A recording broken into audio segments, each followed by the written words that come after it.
Haiti, Haiti, is a word that I can never even say without being filled with emotion.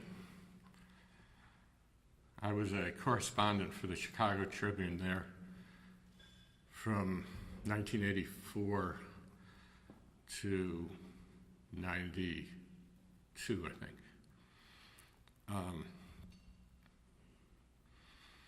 People who go and spend time in Haiti are never the same again.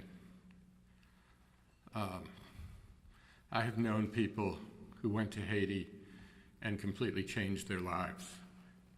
I've known people who went to Haiti and went into psychotherapy.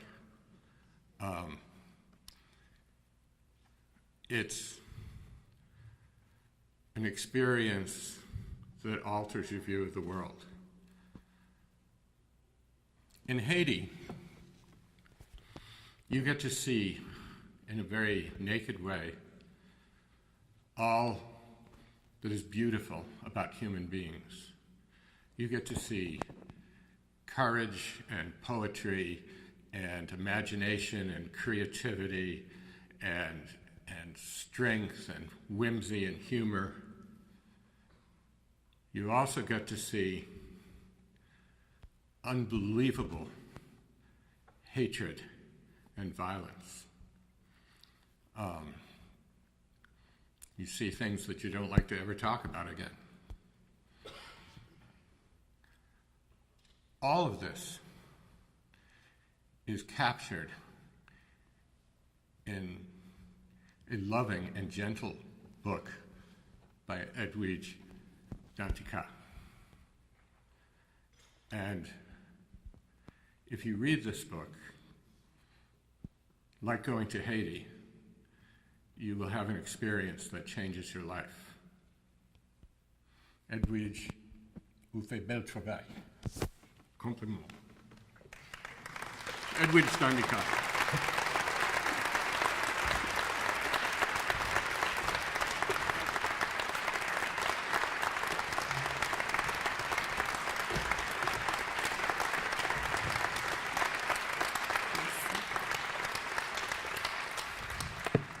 One. In Haiti, sometimes in greeting we say one, which means honor, and the response is respect, which means respect. So one and respect for all of you, and especially for you, Mark, who I didn't know you spoke such great Creole. We all like to think that our work means more than sitting in a dark room at night or in the daytime, just carving out some words, and sometimes you feel like you're carving out your veins. But it's extraordinary when it means beyond the immediate words on the page, where it touches people in such a way, and what greater ideal for one's work to touch than the idea of peace. So I want to thank the Dayton Literary Peace Prize and the judges and the committees for choosing this book, which means so much to me, because it's a book that deals with 3 places where my life intersected in 1 year, where I lost 2 fathers, really. My father, my biological father, who died of lung disease, and the same year that my uncle, who raised me in Haiti, died in the custody of U.S. Immigration Service here, and that very year that my daughter was born.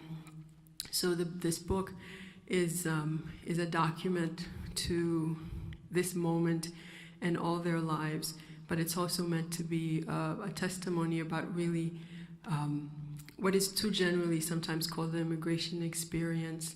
And so it's something that I wanted my daughter and this generation that comes after her to have. And you have made it a much loftier exercise with this. I want to thank my husband, who is always a great support to me and love, but who's extraordinarily cute as well. And my daughter, who every day when I look at her inspires me to dream of a much more peaceful world. I want to thank my sister-in-law and her husband for coming. I want to thank also my table mates who found themselves at the kiddie table. And you know people are peacemaker if they, as Jesus said, suffer unto little children. But I also want to dedicate this book to it sounds very lofty, but to the people of Haiti, who, as Marcus said, has gone through so much and have almost been asked a lot, and recently have suffered 4 series of hurricanes. And their sacrifice and their bravery and their resilience and their pride, I felt was so imprinted in me and represented to these 2 men, my father and my uncle, who today are both buried in Queens, New York. One who must wake up in the grave surprised every day that he's finally exiled, and my father, whose dream of return was finally gone. So I want to dedicate this especially to their memory. Thank you very much.